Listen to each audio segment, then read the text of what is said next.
everyone, I am back with another plan with me in my classic Happy Planner home management binder. And this week I am planning the week of April 7th to the 13th, which is the week ahead. So I am going to use this Dream Seeker book, which I haven't taken out in a while. And I wanted to talk a little about something I saw on YouTube about the possibility that the Happy Planner is not going to be sold anymore in Hobby Lobby. And it got me thinking, is there change coming for the Happy Planner? So while I have predominantly moved away, I mostly use ring-bound planners now. I used to be exclusively Happy Planner. I still have, an awful lot of Happy Planner items, and I don't like not using them. So that's why I use this. It's more of a happy place journal. It's not really for daily planning. It's just somewhere where I like to decorate and, keep these as a kind of a nice item to look back on. But I would be very disappointed if the Happy Planner were to disappear completely, because really just their stickers and everything, like you can't, for the price point, you can't really find that anywhere else. You can buy stickers everywhere in the planner community, but the value packs like these, and especially when you get them on sale for like $8.99, they're just such good value. So part of me wants to place a huge sticker order just in case, but part of me knows that's ridiculous. But have any of you heard anything about that, given that most of my subscribers are based in the US? Do you have any fears about the Happy Planner's future? I do know that it has kind of changed as an organization since Stephanie left it or sold it. And I haven't been staying up to date with, the releases and all that they do. But I still do place at least 1 or 2 large orders a year from them. I also love their, their lined note paper, because if we were to buy note paper for the Happy Planner Classic size from the likes of Cloth and Paper, it's just far too expensive, whereas the Happy Planner is very affordable for that. So yeah, I'm kind of worried about that, but at the same time, they're such a huge company, and I do know they have a spring release coming up, so I think it's okay for a while. But let me know your thoughts, or if you've heard anything, if you follow this company. So this is Sunday here in Ireland, and I am getting ready for the week ahead, and I am feeling that I didn't get a whole lot done this weekend. And that's kind of been my norm lately. I don't know what it is. I'm not that busy in work at the minute. It's manageable. It comes in waves and troughs for me in work. But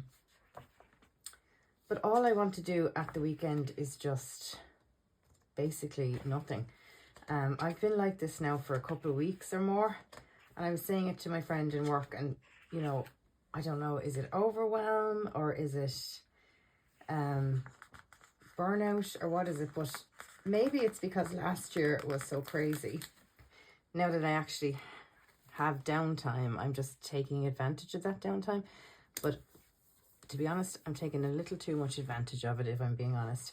I mean, I didn't even go and get my nails done, which is not like me. I actually cancelled my appointment. I just didn't feel like it. So yeah. So as you might know from watching my channel, I do have a lot going on. So I have a house to run, I have a full-time job, and I also go to college by night, 2 nights a week. And the college work, first of all, I always get my college work done. I've never missed a deadline, but I just leave everything until the last minute at the moment. But I think part of that is because I'm just not engaging with the lectures on this course.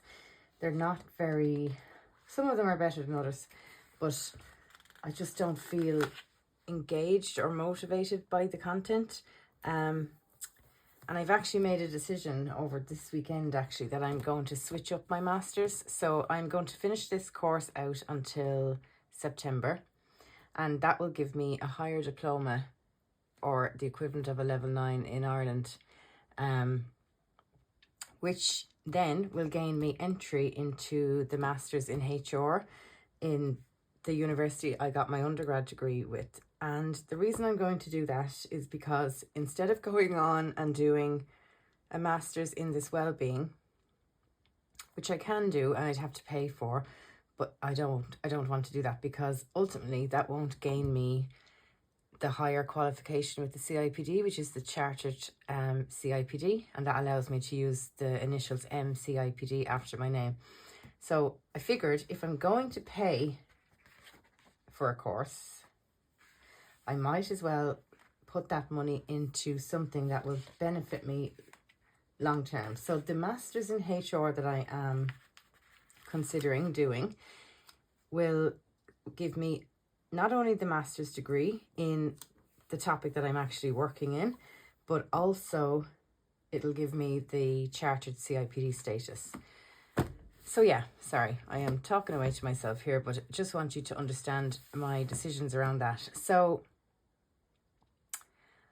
yeah, I think it's a wise investment. And plus this year won't have been wasted, because I will have a higher diploma in leadership in workplace health and well-being, which of course sits nicely with my HR career. And well-being is something that I really focus on in my current role. So yeah, I'm feeling pretty good about that decision. Now I've emailed the university and just checked out whether the entry route, will I have enough credits to be able to enter this way, because I'm not sure on that. So I'll keep you updated as that progresses. But here's my weekly spread. What I really should do is start journaling about some of this stuff in here more, because that's the point of this, is to journal so I can look back on how I was processing all these decisions and stuff like that. So yeah, so the next couple of videos you're going to see from me will be a study with me, plan with me, which did really well on my channel, and that'll be me getting my next assignment done and over the line. And I think I will do a work duo setup and also planning my weeks in my multiple planners. But if you've stuck around this far, thank you so much for subscribing to my channel, and leave me a comment, and don't forget to subscribe.